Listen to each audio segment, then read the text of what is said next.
for you to get a chance to win a gift cert. That is our little icebreaker for today. And then we'll go into the bigger and better presentations that we have lined up. We'll be speaking about the difference in broadcast TV versus filmmaking with one of our very own. And then we'll be speaking about a really big and amazing grant that we have been privy to and is now open to almost every single line of creatives that exists regionally. And we can't wait to share that with you. But before, we're going to get into the icebreaker to kind of warm things up and get into the groove of our meeting. So over to... All right, so we're gonna ask everyone present, those eligible, of course, to unscramble these JAFTA initiatives. You can place them in the chat, and the first person to do so within the 3 minutes wins. Very simple. Go ahead. I will key the music for you all.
Oh man, it can't be this hard.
around 12 days of games during a FIFA break that starts on June 2nd. And we're playing with all 41 nations in CONCACAF across those days. So on average, we have 5 games per day. So right now, it's all about the planning stages. So we have to work on getting the suppliers for every single game that we have in the countries. We have to work on visa logistics, getting them in the country before the time. Work on transmission. How do we get the game from where it's being played to all the persons who need to see it, whether it be on cable TV, streaming. So that's what this current role entails, which is essentially a logistics and organizational role to ensure that at the end of the day, we get the game on live TV. So it's working with personnel, it's working with technological providers, and it's working with also our internal departments who are putting on the games. So it's pretty much making sure we liaise and have everything sorted out for that. In Jamaica, the title producer sometimes is a little bit different because it will be the person who is actively working on the game to ensure that everything that goes to air is the right thing.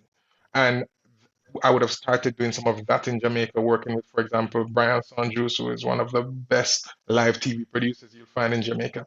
And I learned a lot from him locally doing that. And so I married that knowledge of how to get the game on air with my technical background. And that's essentially what got me to where I am now. Okay. Well, that's impressive.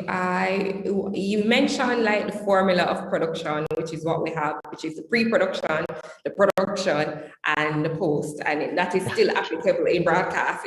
Pretty much. Pretty much. I would say the only major difference is the post. So for the core person on the broadcast, and I used to joke and say that's one of the reasons why I prefer broadcast over film, because when it's done, it's done. There's no post, right?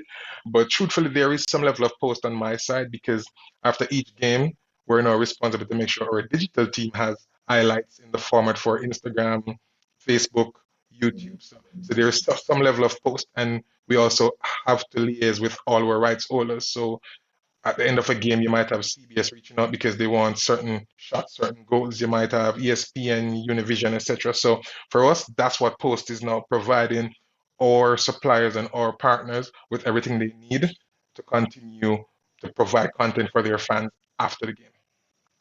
Okay, what would you say is the biggest or the vast difference in film outside of post-production, of course, and no broadcast TV? And I also want to just invite the community online right now. If you have any questions that you want to ask Carlito, putting him on the spot, feel free to post it in the chat and we'll ask as well. Okay, let me see. I think I should be able to answer this very well, given that one of my previous jobs did both. I'd say the biggest difference for me in my experience working on both sides was control. Generally in film, give or take, there are certain lighting conditions or locations that you need to shoot, but you tend to have a lot more control over how you shoot, what you shoot, and when. Most times, especially for live sports, you have to shoot what you get. That's the bigger difference. You have less control, so therefore it's split second decisions. It's that director or technical director who is cutting whatever is happening. So, for example, you could be playing the game and someone gets injured really badly, and suddenly now you have to figure out how to cover that on the spot because you no longer can say, hey, cut. We can't show that. Let's go again. No, it's now someone on the field. The game can't play. You have a network that says you can't show blood. You have another network that says you can't show this. And you have to make a decision how to inform the viewer without breaking some of those rules. So I'd say control is the biggest difference between live sport broadcast and filming.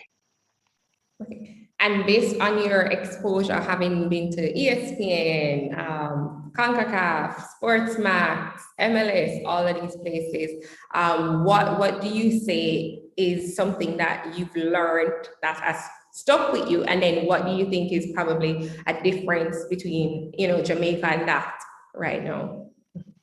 Whew, that's a tough one. What has stuck with me?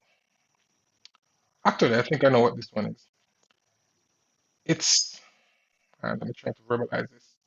People and how you treat them. And I'll try to explain as quickly as possible. The first major gig I worked on locally for an international broadcast, which was CONCACAF. And I said, well, probably second, but I said this all the time.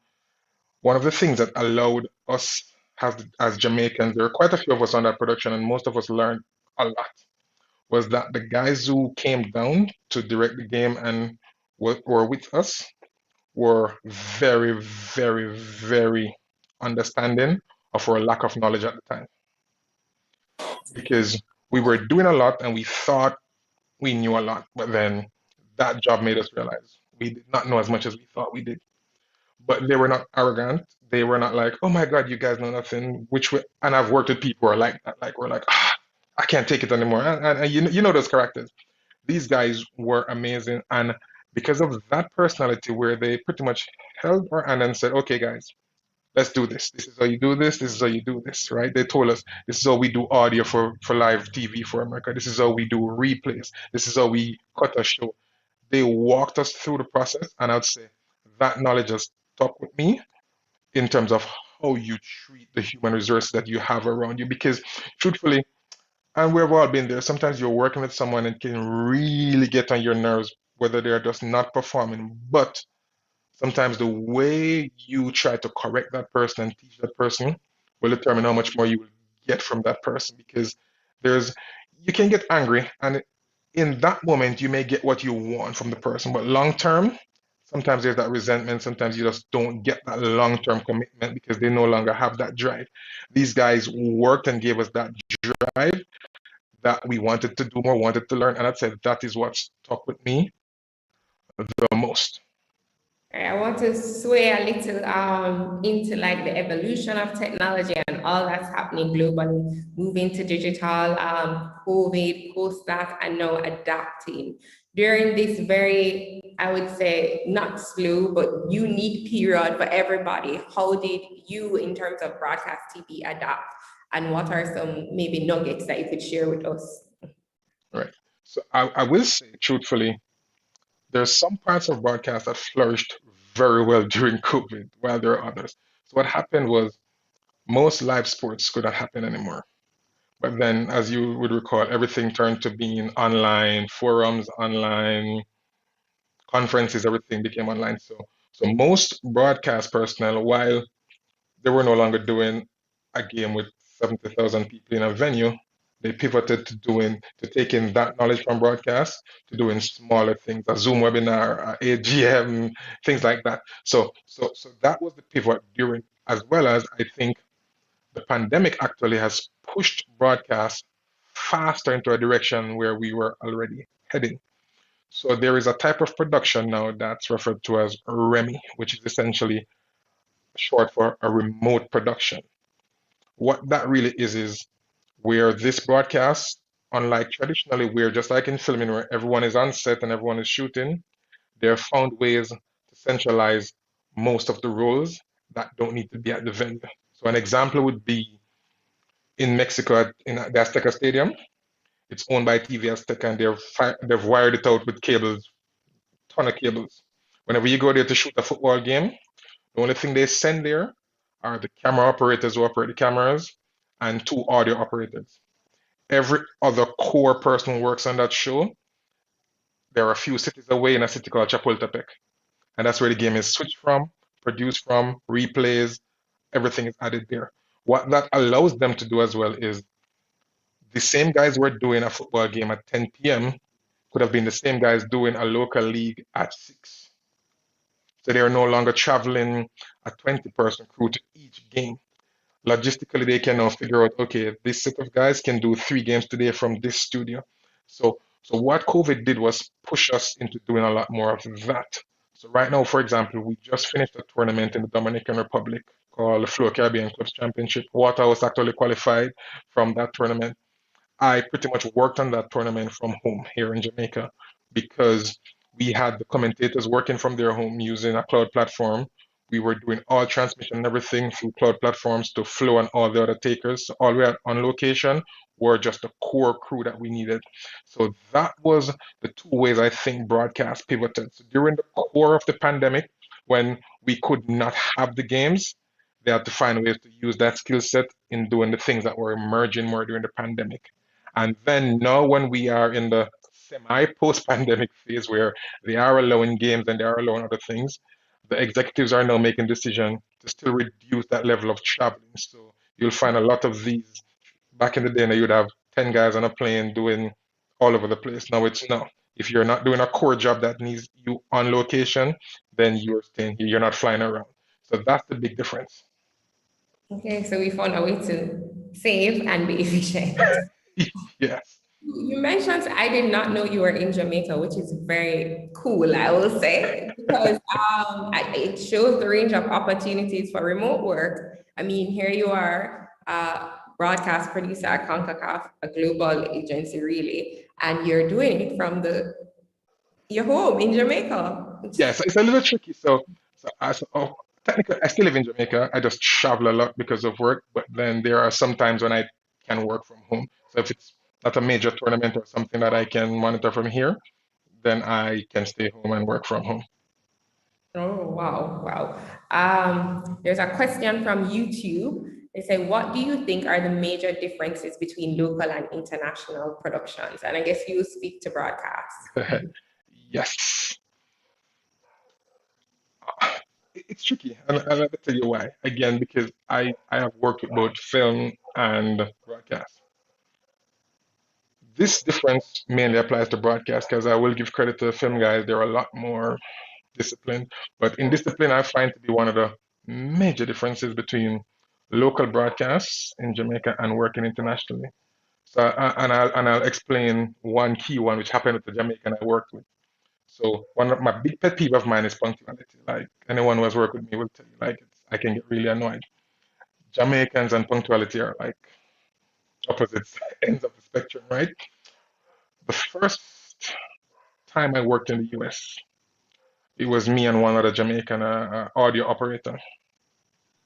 This was when it was pre-pandemic, so you were flying all summer long. So the workflow was you flew the day before the game, landed, set up, did the game, then you fly the next day, and you rinse and repeat that 3-day cycle for the entire month. We finished the game, I think it was in Charlotte, and we had to leave for Phoenix, Arizona, early morning flight. The guys were like, "We're leaving for the airport at 5." At 5:05, he wasn't out of his room, and they drove away and left him. And that was that. And I'll tell you this much: every time he goes to the US since, they remember that. Like he's known for the guy who wasn't early that one time. It has not left him. And that for me is the major difference. It's the discipline of just respecting the work, respecting call time, understanding your role, and just making sure you get what you're supposed to get done. That's the major difference. In the States, if you book a guy and say this is your role, 9 out of 10 times he's coming there and he's doing it. Mark you, there's a caveat as well where sometimes they're very peculiar like that, where that's his only job. Therefore, if there's a pen that's sitting on a computer that he's supposed to use, he's calling a gaffer or somebody else to move that pen. But outside of that, truthfully, for me, in my experience, is the discipline with the work ethic. That's the major difference in broadcast. In film, again, I've not worked as much in film locally. I've done, some stuff. I do find the film guys locally though tend to be fairly disciplined. I've not had that experience with film when it comes down to that in discipline, but I have experienced it with broadcast. Okay, nice. Touching on that, I feel like you touched on a key point, which is a life gem, I would say, generally across the board, not just in production or broadcast, but across the board, discipline, work ethic. What are some of the key traits you think that, maybe CONCACAF saw in you or people in the industry should possess if they are looking up to be to you or wanting to, advance to a role similar to yours? Okay, so this one I can answer, and this one I also may have some controversial thoughts on. So, and I think Said is here and who has heard me say this before. One of the things for me, which I think might have been the key thing that would have gotten me noticed by CONCACAF, is I work off ego. Let me clarify what I mean by that. I just like to get a good job done. So so if I need to negotiate, and I negotiate with you, but once we're done with the negotiation phase, whether I'm happy or not, I'm not bringing that on the job. I'm trying to just excel. I want to do the best job possible. So one of the things when they came here was things like that. I would have spent days or as much as I needed before preparing what they needed, and even during, I would be improving things. Same thing with what I used to do before. I spent a lot of time doing research. So I would just be playing around with things. I used to be in the office. I would, power up this, try this. And I used to tell guys eventually that used to report to me or work with me, I used to tell them, listen, m- there's rarely anything here that you can break while using it that we can fix. And generally, that's because it's normally mostly software things, right? It's like you're using a computer trying this, or you're trying this with a switcher, right? There's normally a backup. Like you really have to be extremely special to break it. So go ahead, try things, experiment. And that's the difference. Like I find a lot of people are scared sometimes to just try. So you bring a guy on set and you tell him, okay, this is the area, this is the red, and I only need you to put the card in and go to menu one, two, three, press format and nothing else. And he's not gonna try anything else. So the minute someone gives him the camera and it wasn't on the first home screen that he's expecting, he's lost because he's never played around to figure, okay, this is menu one, but what was in menu four? Or things like that. So I think experimenting, trying new things, and also putting that extra effort out was one of the key things for me, work ethic wise.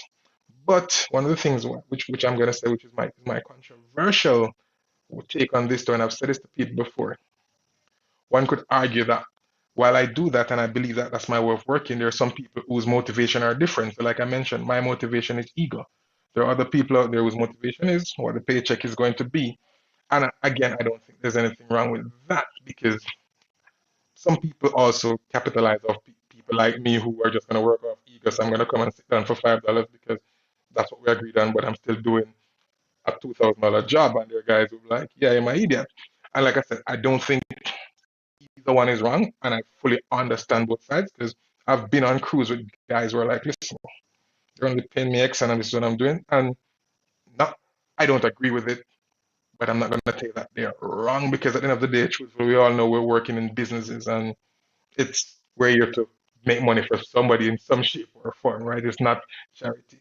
But yeah, that's the difference I think with me is that I do put out an extra effort regardless of what the condition is because, like I said, egotistically, I just want to make sure a good job gets done. Okay. You've really done this, calling 10 out of 10 because you've been in this role for 10 months, but you've been working in this field for 10 years, right? And when you really max that out, if we look at some of the big names and look at the resumes of persons, you realize that is not necessarily a long period to have the wealth of knowledge or the exposure that you've had. And I'm sure a lot of people want to know, like, how do I, being where I am right now in Jamaica, get this training, get this knowledge? What can I do? Do you offer any training, one-on-one mentorship? Like, what can persons do to learn from you and possibly learn to be the next you or the next themselves?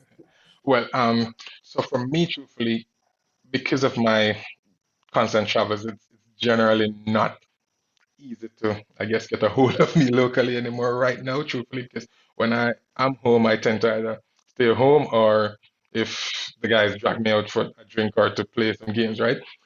But when I spend a lot more time here, I do mentor, and for the guys who still have access to me, I do mentor a lot. I have a business partner, a very good director called Richard, locally as well, who I do impart a lot of knowledge. But I would say for the persons locally who do want to get into this field, all the companies that I know as like smaller companies are always looking for, and not just small ones, large persons with talent in this field. Because truthfully, when I was here, and I can tell you, we do not have a large talent pool to draw from. And unlike a lot of other industries, most companies here aren't particularly picky about, oh, you need to have a degree or you need to have these kind of qualifications. Once you have the aptitude to learn, they will accept you. So I can say this about phase three, M1, so many others. I mean, I'm sure even you at the lab, like if you can get persons who want to learn this, there's no one here is going to say, oh, no. And truthfully, it's also one of the few industries where you can come in with, truthfully, not as much of the skills needed, but you can still get paid for a day where you're doing not the top job on set or the top job on the broadcast, but you're within a position that you can learn, right? And that's the thing. Like I said, I started out as the guy who was supposed to just be putting up LED screens, but then I had all this equipment around me that I could play around with, and I eventually was interested in it. I've seen guys come who were like, oh, they like cameras and they're playing around with an old EX3 or an old Canon camera. Eventually, they're shooting here and there. Other guys who like other things, they like the power side of things, they like the repair side. So, like I'm saying, like most of these companies are willing, and I'll say this, I've never gotten any of my major jobs through just simply sending in a resume or sending a job application and sitting down. So sometimes you just need to reach out. So if you, like I just mentioned, M1, phase three, I'm sure if you send an email now or you contact them on Instagram and say, hey, M1, hey guys, I'm interested in coming on set and learning this, they'll reach out to you and they'll say, okay, we can't do it today, but tomorrow we have a role for an assistant to help in the gaffer. And on that day, you're just bringing some lights. But now you're in the space and you can start speaking to some of the older guys, speaking to the experienced guys, and find that niche where you want to get into. Because I've known so many guys who have come for different roles, ended up in a separate role. I know Andrew, who the first time he came around was more audio, eventually left being the head of a lighting department. So sometimes you just have to make that move. I met Marcia because I was on Twitter and she posted something about wanting someone to help her with something, and I tweeted, I can help you. And she's like, okay, cool, let's meet. And that was it. Same thing like the CONCACAF guys, we used to talk. I used to do stuff for them. And he used to joke with me, and he said, why are you laughing? I was like, I don't speak Spanish, so I don't see me being of any use to you. And he's like, no, I'm serious. The next time I call you when I'm serious, be ready. I was in Jamaica one day and he was like, remember that thing we spoke about? I'm ready. 2 weeks later, I was in Miami working. Wow. Well, I feel like you literally are the epitome of your next job is an arm's length away. Just a call, just a tweet, just a phone call. I Well, agree. thank you so much. This was very insightful, and I'm sure a lot of persons here will have learned a lot. I'm sure we'll have more questions, and we will try and put together some form of training because we cannot leave it here. We're currently doing training across the board in film and TV for JAFTA, and I think it would be very useful and timely to definitely do one with broadcast TV, sharing your wealth and knowledge with the community. I definitely tying down some key nuggets that you shared. And I just want to remind everybody just two things that you said that stood out that I think we should always keep in whatever it is that we pursue. Always bring your best self, whether you start angry or whether you start happy, bring your best self because the work is what speaks, right? Yes. Attitude as well. And then the second key thing is you said research, experimenting. I like to say being curious. Yes. That always drives intention. And I think people look at that and say, okay, this person, they might not be skilled on paper, but there is this yearning for more and wanting to learn. Yeah. Well, on behalf of all of us here, I want to just thank you so much for that very insightful conversation. We wish you the best, and we're very, very proud to know that you, born and raised in St. Thomas, people look at St. Thomas as very rural, come to school, made your way through your own initiative and also the help of others, but you're doing so well and representing Jamaica. So thank Thank you. you. Thank you, Dash. All right. I hope that conversation was just as good for you as it was for me. I am going to go back to sharing screen so we can see what's next. We have a few updates for you all just on a lot of the work that we've been doing.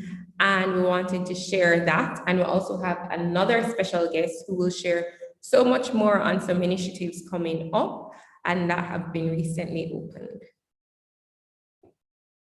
So in terms of updates, we wanted to just share what we've been doing. The last time we met was February. You can imagine that.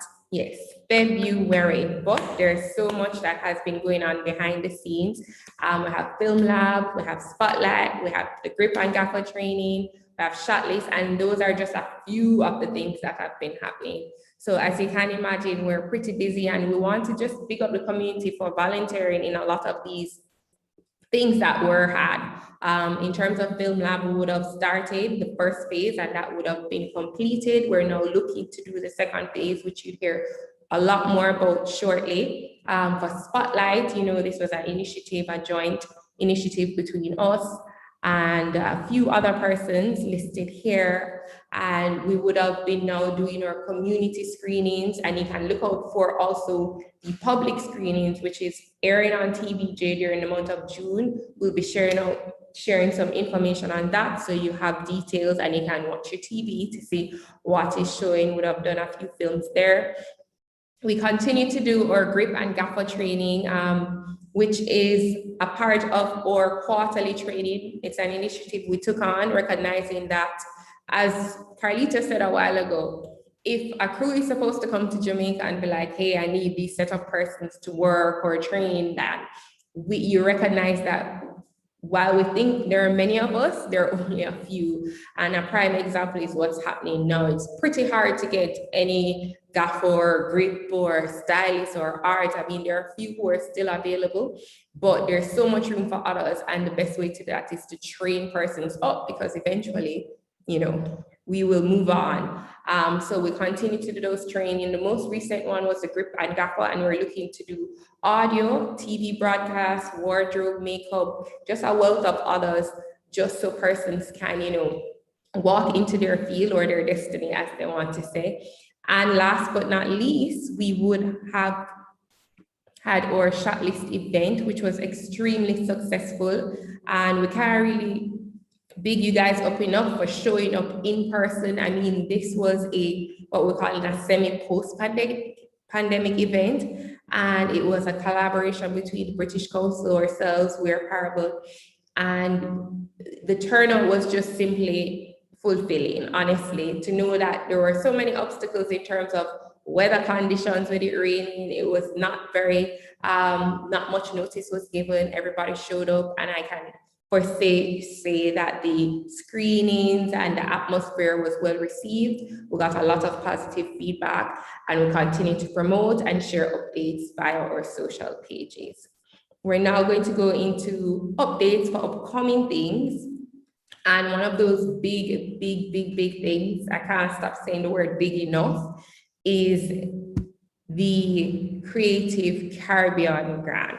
It's an initiative, and we have Ola Inca, Jacob Spinoff from UNESCO here to speak on that. And before we hand over, I just want to say that we in the industry have been asking for things like this for a long time. When I say a long time, when you hear more, I think, just like me, you'll feel a sense of catalyst that boosts you. But it is really an ecosystem of play for growth and development across the region, across the creative industry, not only for film and training and television, but in every single aspect you can imagine. And there's so much to get in terms of funding. There is so much in terms of opportunities for different persons, whether you are directly linked or side linked or in the core. I don't want to give away too much. I want to, however, welcome Ola Inka. She's the Associate National Project Officer for Culture, Creative Caribbean Project Coordinator of UNESCO. And I want to just allow her to present, because I know she has something prepared for us. Thank you so much. And thank you so much for having me as well. It's a real pleasure to be here this evening. And I want to say that although I'm here to speak about the Creative Caribbean Project, I have learned a huge amount from Carlito. I am not at all in the film industry. I do consume film like most other people, but that was such an interesting presentation, and I really learned a lot about what goes on behind the scenes. So thank you for that opportunity. Can I share my screen? Yes, we're going to enable that right now. Okay.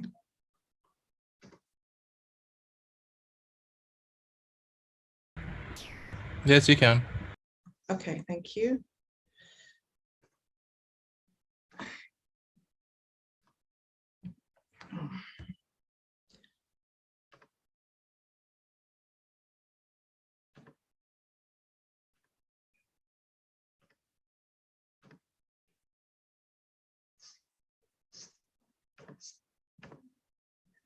Okay, so As Tashara said, my name is Olayinka Jacobs-Bonnick, and I am the Creative Caribbean Project Coordinator at the UNESCO Office for the Caribbean, which is located right here in Kingston. We have recently actually launched, just on April 21st, the Creative Caribbean Project, an ecosystem of play for growth and development.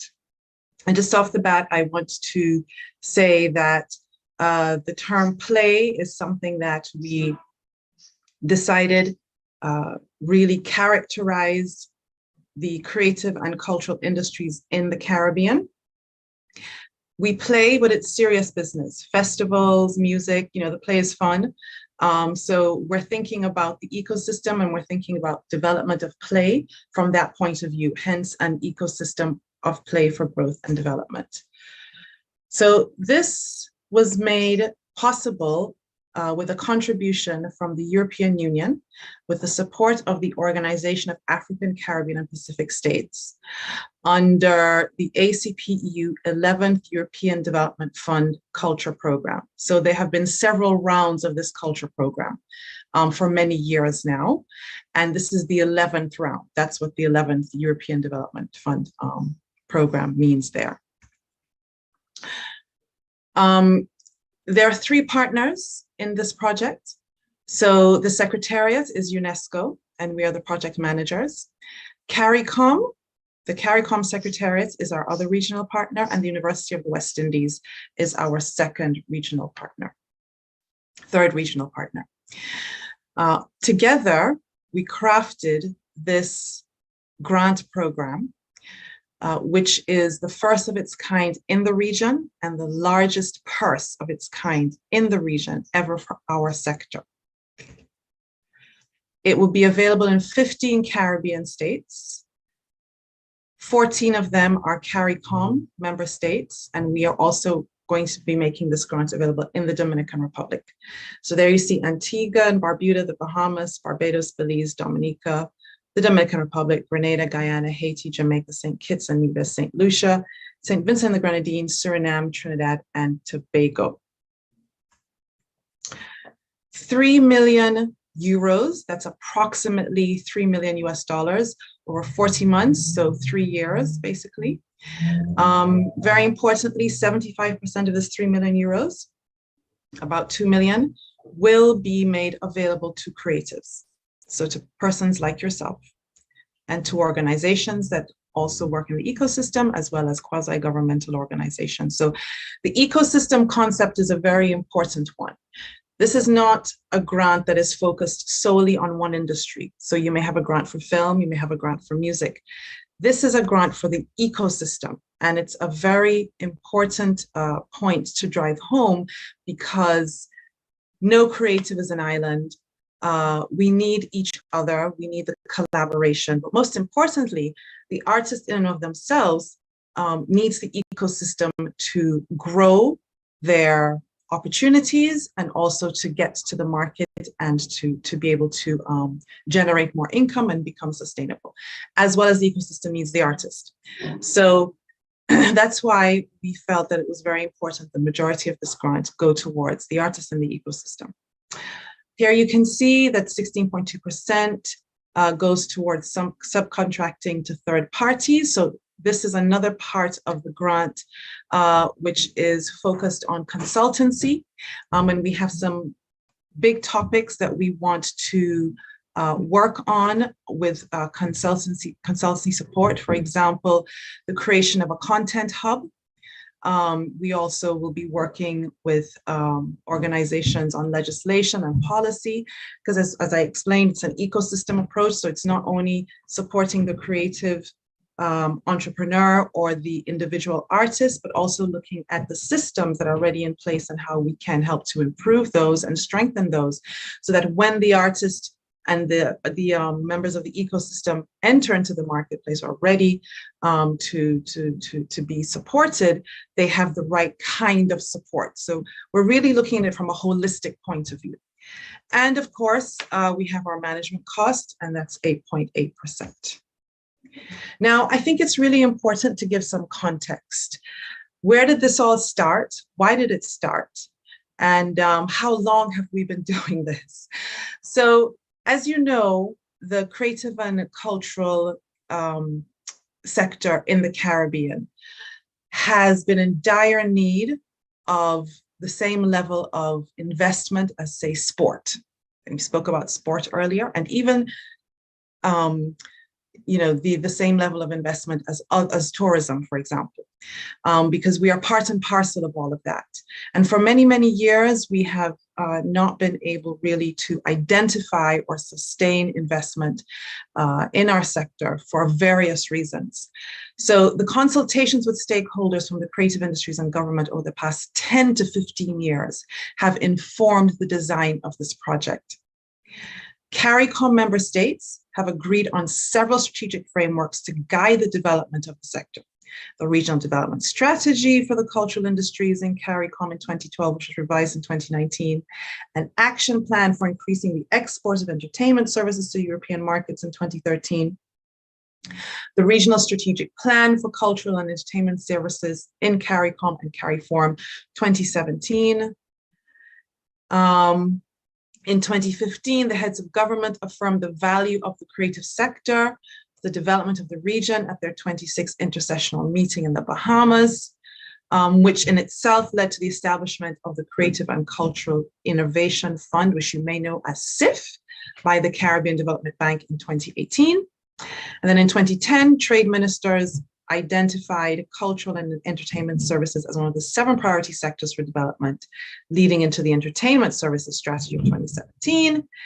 And this particular grant was lobbied for by the ministers of culture of CARICOM and the African, Caribbean, and Pacific states to the EU in 2017 for allocations under the 11th EDF for culture by ACP regions, leading to €3 million for the Creative Caribbean project. So what does that mean? That means that, CARICOM at least gave our culture ministers the opportunity to lobby the EU and to really point out to them that since the establishment of the European Development Fund, no money had gone to the Caribbean as a region for the creative and cultural industries. And it was our ministers of culture from the region who actually lobbied for the idea of regional pots of money, because originally with the European Development Fund, it was one big pot of money and countries had to bid. And our ministers of culture from this region said, no, we need it to be region by region. So we are one of 6 regions across the world that are benefiting from allocations under this fund. And that's all thanks to our ministers of culture. So you can see that a lot of work has been happening on the ground. These are not things that are spoken about really at the grassroots level. We don't necessarily have this access to this information. We don't necessarily know what's happening. We sometimes say to ourselves, are they actually doing anything on our behalf?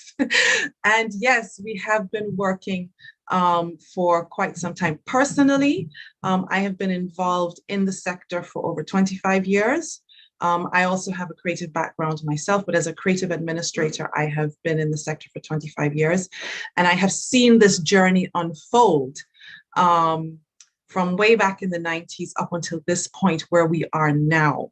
And that's why it is such a special moment to be able to share this with you, because we thought it may never happen.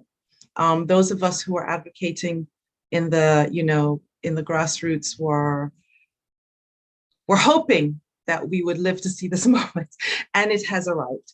So that's just to give you some context. Now, the target groups: creative and cultural industry actors, artists, entrepreneurs, with emphasis on young to mid-career practitioners. And please do not feel discouraged if you don't happen to be an entrepreneur. We'll talk about that later. These are just the general target groups. This is a grant for everyone in the creative and cultural industries, whether you are an entrepreneur or not. Registered creative and cultural industry professional organizations such as JAFTA, associations, collectives, guilds, civil society organizations, and groups. Now, this is really important because our civil society organizations in the region are very weak. We have many of them that have started but have not been able to progress in the advocacy of the sector because they simply do not have the capacity, financial or otherwise. So it was really important as a part of the ecosystem to develop the civil society, support the development of civil society organizations and groups, and secondary and tertiary academic faculty, students, and researchers. We do have a training grant. When you were speaking to Carlito about what about training, if you want to design a training project, this is the grant for you. So the overall objective is to foster economic, human, and social development of the Caribbean region by stimulating inclusive, diversified, and sustainable growth of the cultural economy through creation of jobs for women, men, and youth within a decent work framework. I'm just going to pause there for a minute. Decent work framework is something that we have been advocating for many, many years. Some of you may be aware of the Decent Work Agenda. That is an agenda that is a global agenda in the creative and cultural industries, where we are working to ensure that we can move away from things like zero-rated contracts, that our creatives are paid every single time. We don't work for free anymore. Those days are done. Even if it's in the shape and form of an internship or work placement, we must be paid. That's part of the Decent Work Agenda. Creation of jobs for women, men, and youth. An ecosystem, a healthy ecosystem, is a sustainable ecosystem.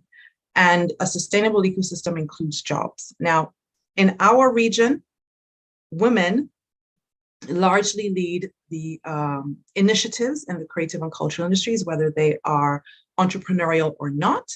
And globally, the creative and cultural industries, the highest employer of youth. So it's a youth-driven industry globally and also in our region. And women lead the majority of the projects. However, men are equally as important. So there's no specific focus on women or men or youth. We are looking at how everyone contributes to the ecosystem and how they can benefit within a decent work framework. Creation, production, distribution of cultural and creative goods and services, improved market access, and support of regional and national policies and measures. Now, the specific objectives. We are working towards strengthening and rationalizing the creative and cultural industries ecosystem development framework through this grant, including entrepreneurial capacity and strategic business planning for the cultural and creative sectors in the region. We know that our sector needs to be formalized. We know that many of us operate in the informal economy. One of the disadvantages and drawbacks of that is that it reduces our capacity for investment. Operating in the informal economy means that we cannot collect information or data about the activities in the sector. And so when it comes to investment, it's difficult for investors to make sound decisions. Should we, should we not? If we don't have the information, we can't make that call as investors. So capacity and strategic business planning, very important part of capacity building and strategic business planning, very important part of building the ecosystem. Increased creation and production of quality global competitive goods and services. This is support that we want to provide through this grant for product development, so that you can compete at competitive prices for access to local, regional, and international markets, again, as well as the creation of new jobs. Expanded skills, which enable participants to self-generate the cash flow to fuel their growth, as well as increased access to financing through innovative mechanisms that will allow co-financing and reduce the Caribbean's cultural operators' dependency on international financing. So yes, we are very grateful for this grant from the EU and the Organization of African, Caribbean, and Pacific States. As I said, it's the first of its kind in the region ever for our sector and the largest, but we don't want to create a grant dependency from this allocation. On the contrary, We want our creatives to use this to really build and grow the ecosystem so that we can support ourselves by ourselves. So, you know, this is a FUBU grant for us, by us. And this is the objective of the grant, to ensure that we can, at the end of the 3 years, look around and say, at least we have started and we're going to be moving in the right direction when it comes to supporting, when it comes to development of the ecosystem and reducing the dependency on international financing.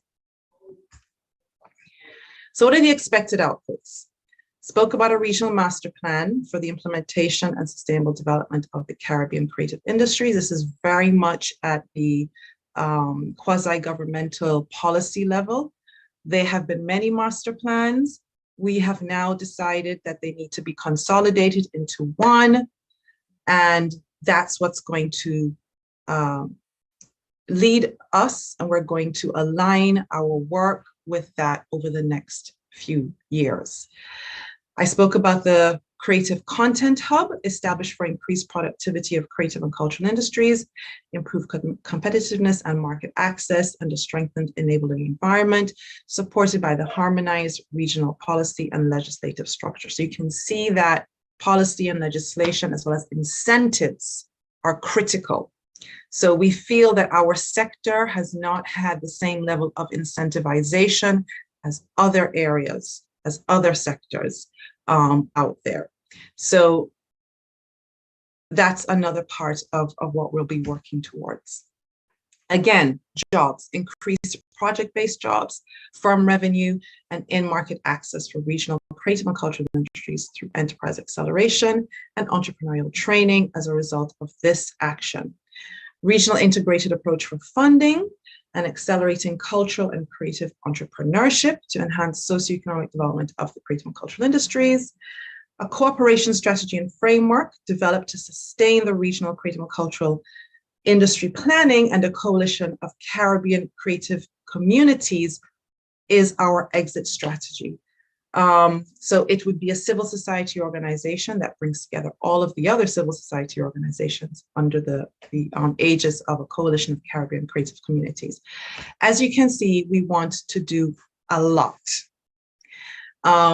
Definitely put all our hopes and dreams, as well as what we've been working for the last 10 to 15 years into this project. And we have every intention of achieving that by making sure that you have access to this funding and that you contribute in that way. So what does play mean? As I was mentioning before, play references the Caribbean concept of playing mass, which has become a strategy of adaptation in spite of centuries of cultural suppression, used to navigate social, economic, and environmental forces outside of the region's control.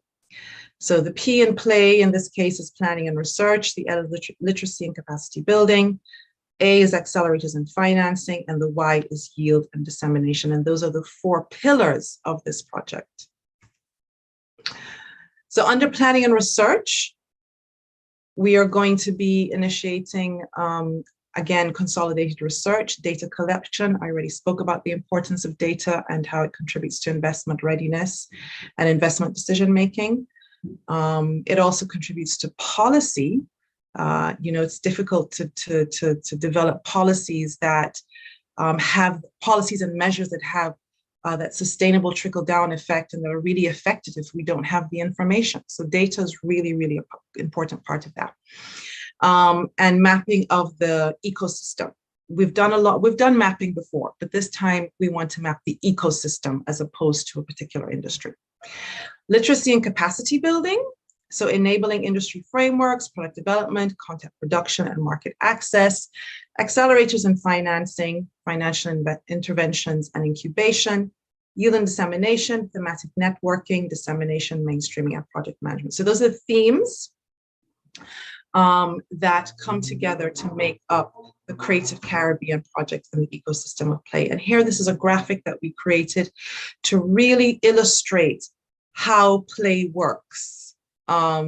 In this particular context. You can see right there, plays at the core.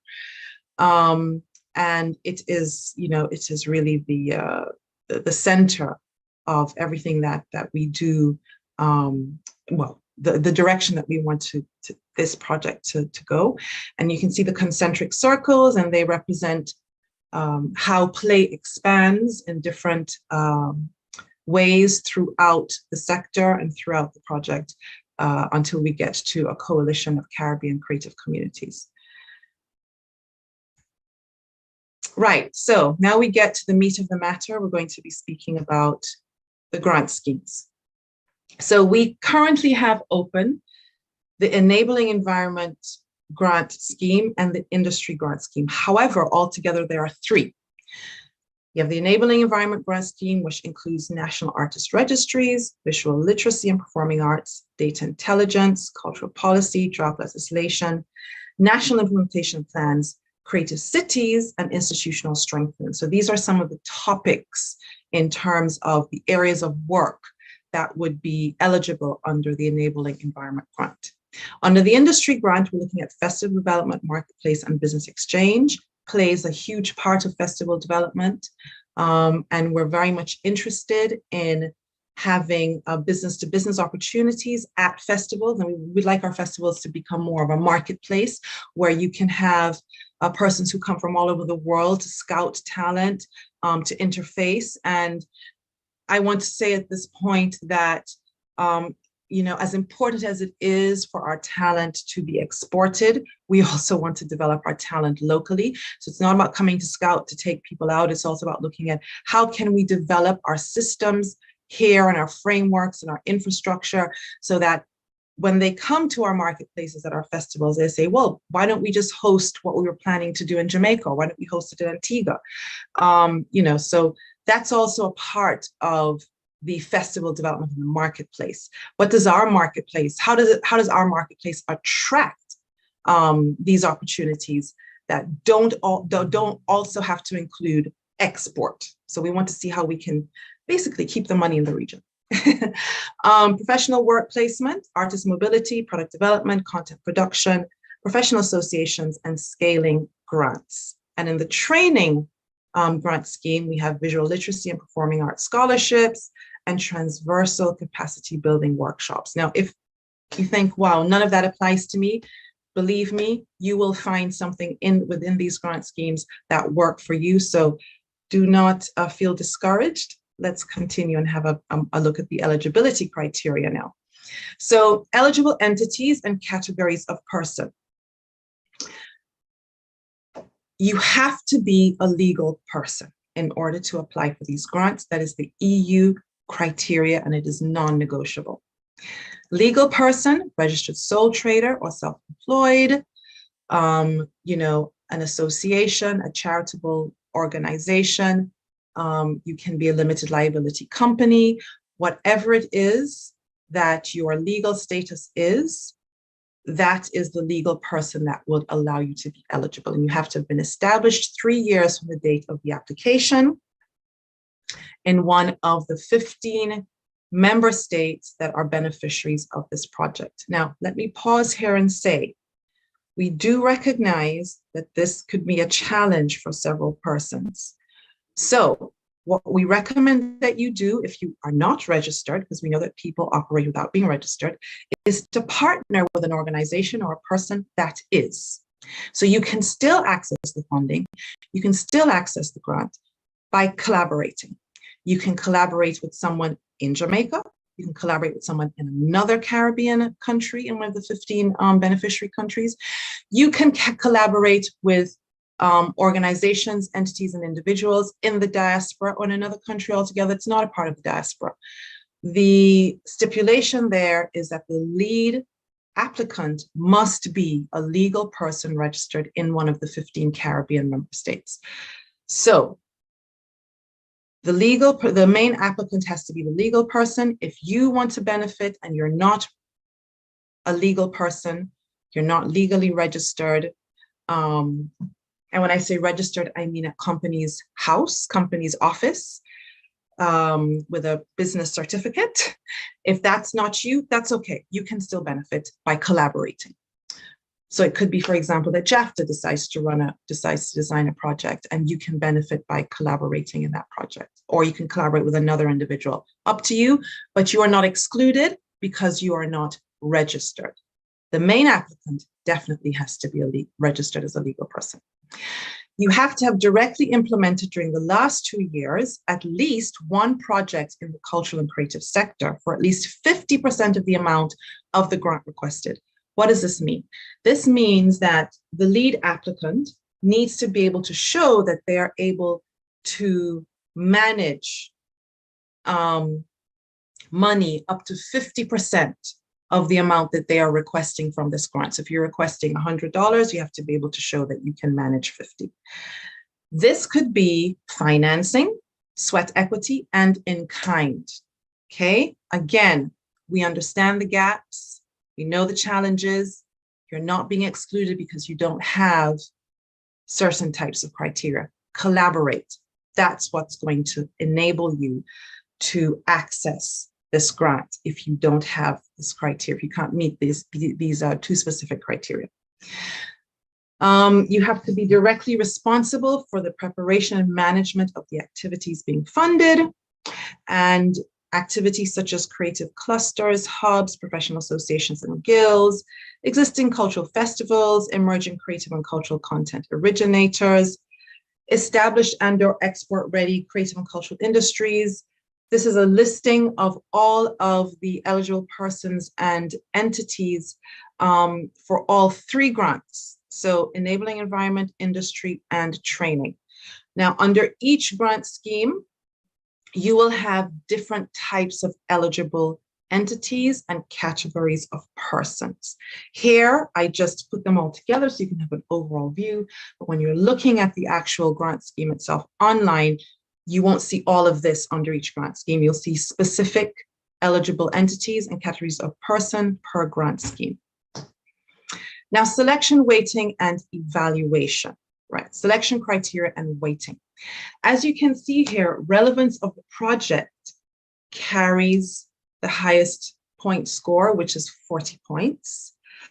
And the relevance of the project relates to objectives, to the prior objectives and relevance of your priorities to the call of activities. So we want to know how your project is aligned with the objectives of the Creative Caribbean project. Innovation and originality, as you can see, that's 10 points. Experience of main applicant and partners, 20 points. Regional collaboration, 10 points. Commercial viability and sustainability, 10 points. I'm going to pause here again. If you are not a commercial entity, it's okay, you can still apply. You need to have a sustainability plan, okay? Or you need to, if you're collaborating with a commercial entity, then that would matter. But if you happen to be, say, for example, a nonprofit organization or a civil society organization, and you're not a commercial entity, what you need to focus on here is sustainability. And if you're unsure of what sustainability means or how to develop a sustainability plan, I would like to encourage you very strongly to seek support from a business support organization. In Jamaica, we have Jamaica Business Development Center. You have independent business advice and business support practitioners and professionals, mentors, whomsoever within your circle can support you with developing a sustainability plan that is viable. Make sure it only carries 10 points, but it is extremely important. So that sustainability part, we don't want you to be a recipient of a grant and then just plug some gaps that you have, pay a few bills, and then you're back at square one. That's not what this is about. This is about long-term growth, long-term opportunity. And of course, your budget, which is 10 points. The evaluation stages are pretty standard. Stage 1, eligibility assessment. Stage 2, shortlisting and due diligence. Stage 3, project evaluation. And stage 4, contracting. So now let's go to the open grant calls. As I mentioned, we have 2 grant calls open at the moment, enabling environment grant call.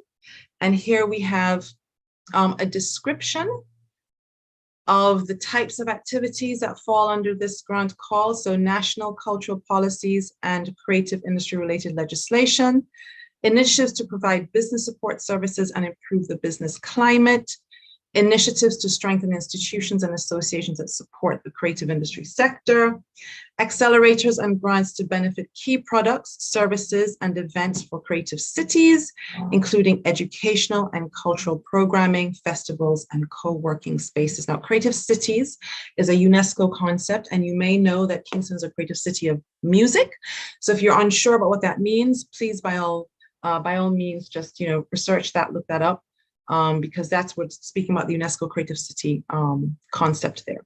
So under this grant scheme, we have the National Artist Registry, Visual Literacy, Performing Arts, Cultural Policy, National Implementation Plans, Legislation, and Institutional Strengthening. And all of these grants have awards up to $47,000 US. We have the Creative City Subsector Accelerator Grant for awards up to $95,000 US. Also currently open are the industry grants. The industry grant scheme.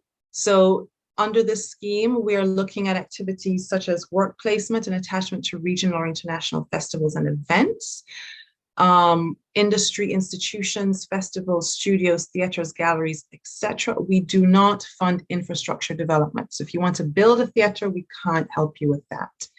Proposals to organize accelerators and develop new and emerging talent, scaling operations and expanding audiences, strengthening festival management, capacity building and data collection, organizing business-to-business fora within festivals.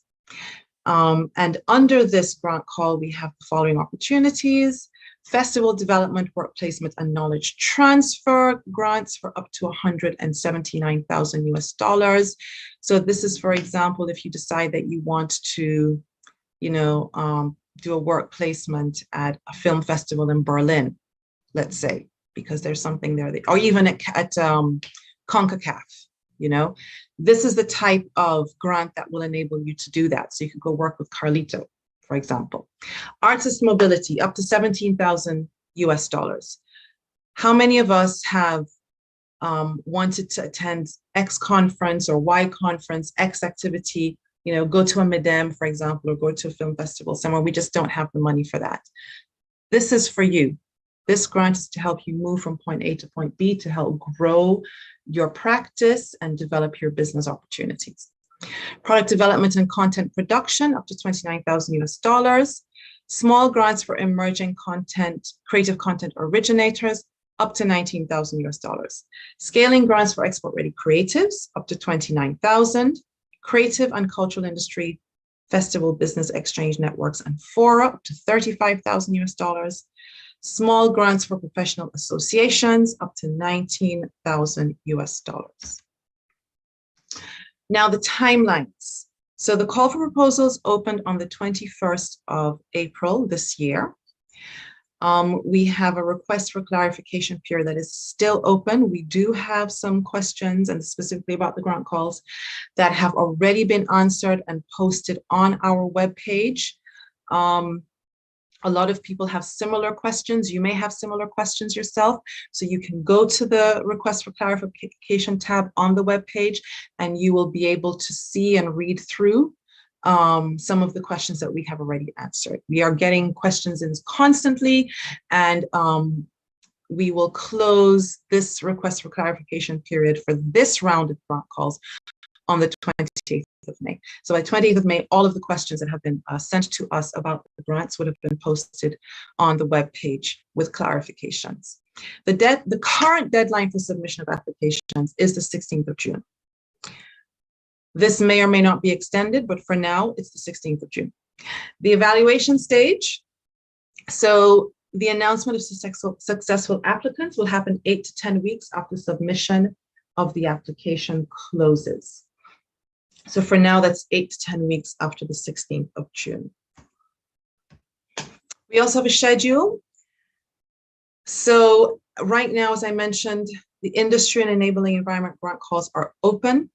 The training grant calls we're hoping to launch in the fourth quarter of this year. And the second round of grant calls, we will launch all 3 next year at the same time.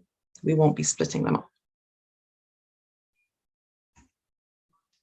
Thank you very much. This is our website where you can go and get a lot more information that I have shared. We have really spent a lot of time making the information accessible to you as detailed as possible. And of course, if you have any questions at all, you can email us here at creative.caribbean@unesco.org, and we'll be happy to respond. Thank you so much.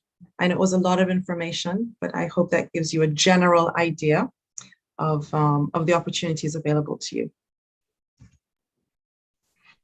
Thank you so much, Ola and Carl. Thank you. I know you touched on a lot of things, I was saying, and I'm sure everybody is intrigued, excited, and very curious about, how I apply, what these are, where I fit in, because I think everybody on this call probably fits in somewhere and is eager to know more. Where, if they are interested, that you've said the what, the how, the why, where can they go and apply? Or where do Right. Well, you can apply. All of the application forms are available at the on the web page. What I will do is I'll copy and paste it in the chat so that you can access that without any problem. The forms and everything can be downloaded there. Is it possible? We have some questions coming in, so I'm going to just Sure. Is it possible to apply for more than one grant? Absolutely. As a matter of fact, you can apply for up to 2 grants. Isn't that amazing? But that was actually a question that we had. We had quite a few questions like that. And in the request for clarification tab, we explain clearly how many grants you can apply for, but you can apply for up to 2 grants. And I should say, because we are in the company of filmmakers, and I hope I said this, I'm not sure if I did, but if I did, I'm sorry for repeating myself, that we cannot fund production. Did I say that? No, you didn't say it in her, but I know there was a section that says content production. Right, but we cannot fund film production. Yes, and we cannot fund sporting activities. But if, say, for example, you decide to run a film festival about sports, that's something that we can fund. But we can't, we can't fund court-metrage or short films, long films. We can't do any of that production funding, unfortunately. So in the chat there, I have just pasted the website, and I'm also going to put in the email address where you can contact us. But please do go ahead with your questions.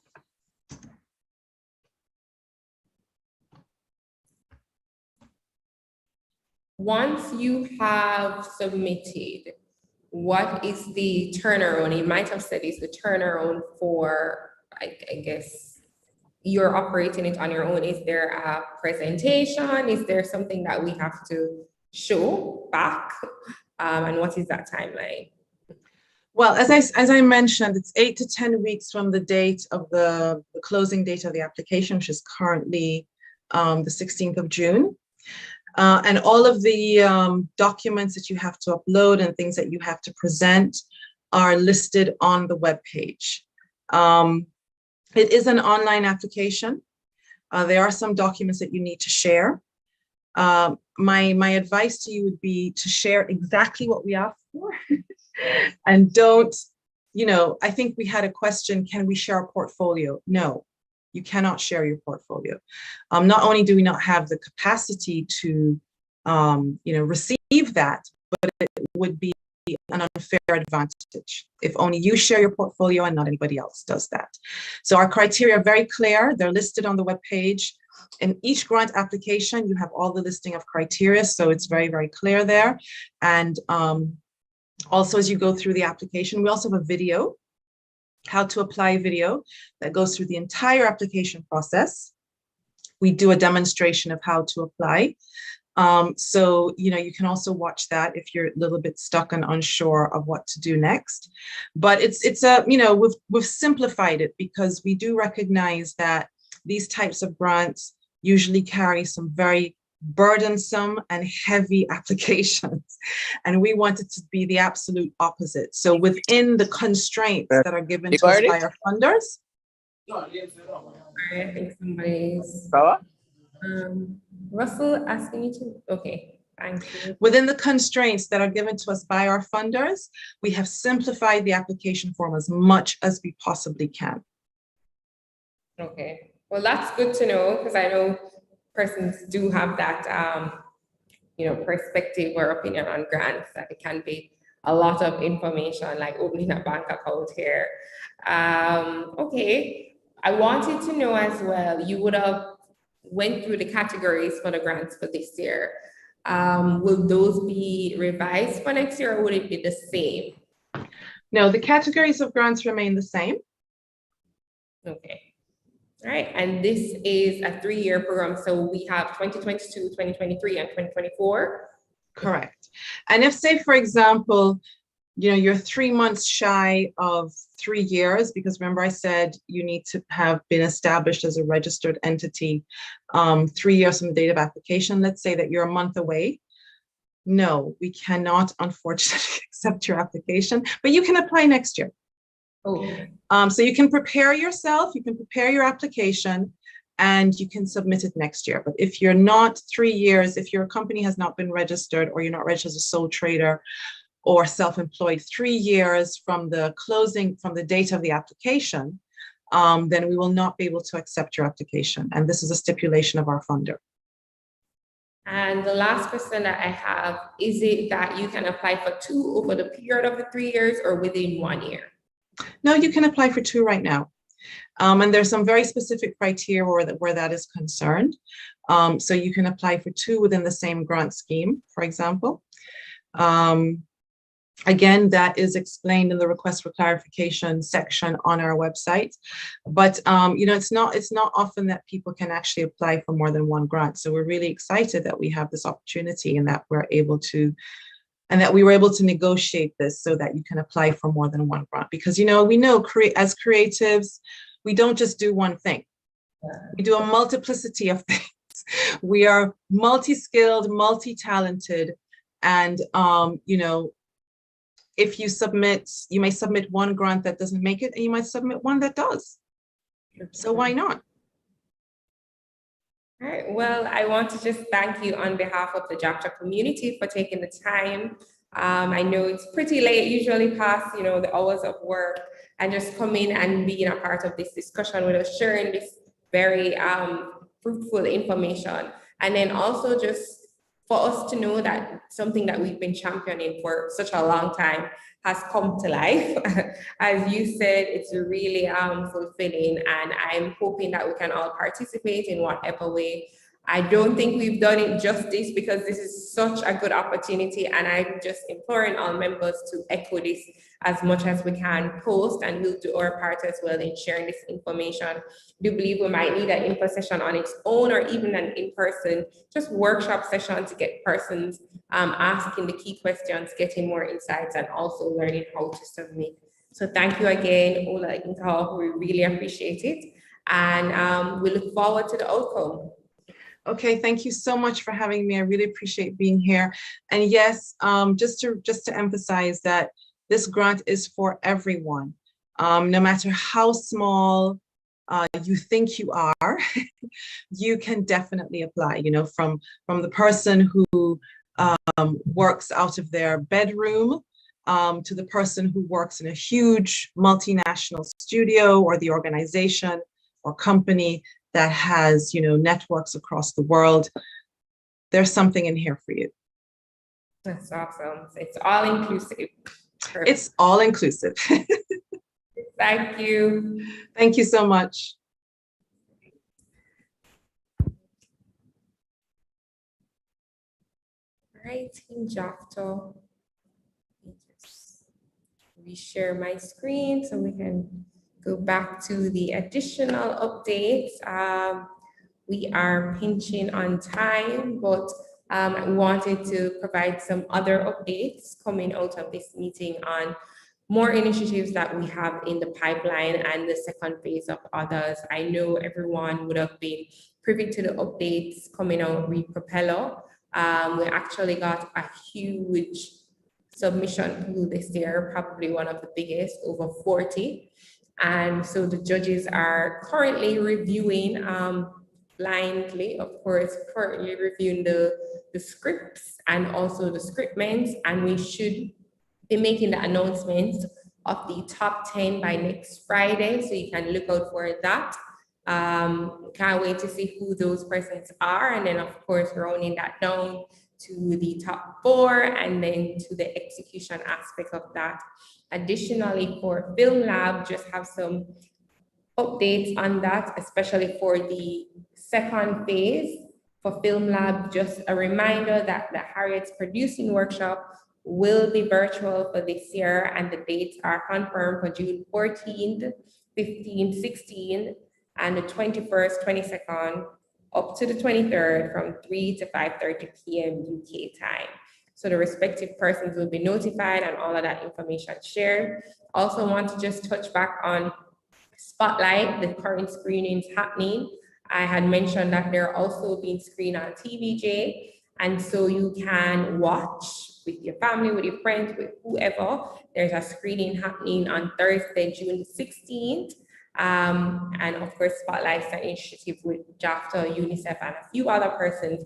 On Thursday, June 16th, Absolute Power will be screening, as well as Kindle, Story of a Woman on Fire. The following Thursday, which is the 23rd, we'll be having the screening of I Was Only 12 and Boy, Girl, and All the Rest. I want to just thank everyone here today for definitely joining. We've missed you so much, and we look forward to doing this every month again, keeping the momentum and having a myriad of activities in person and also virtual. I know we've been persons have been asking about the in-person meetings, and we're looking to kind of revive that in the upcoming months, making it a hybrid, so we're all inclusive as well, and persons who are not here necessarily or distant can also tune in. Before we go, of course, I want to encourage everyone to ensure that you invite persons to this group, this community, as we look to build our ecosystem and share the opportunities, the insights, and the knowledge that you get from these to others. JAFTA is a really community-based organization, and we count on our members to not only just be present for us, but be present for the creative industry. I hope this meeting was very informative, engaging, and you would have learned a lot and taken a few tokens away. Feel free to reach out to us if you have any questions, or if you're curious about anything that would have been shared today. We're always ready, available, and open for that. I do see a few questions in the chat, so I'll respond to that specifically, but for everyone else, have a great night. Just want to big up the members of the board that are present and here right now. So our President Saeed, our honorable member, Annalisa, Wentworth, Maya, the rest of us. Everyone, good night, and we'll meet again next month, final Thursday in the month, same time, same place. Bye. Good night, thank you. Night.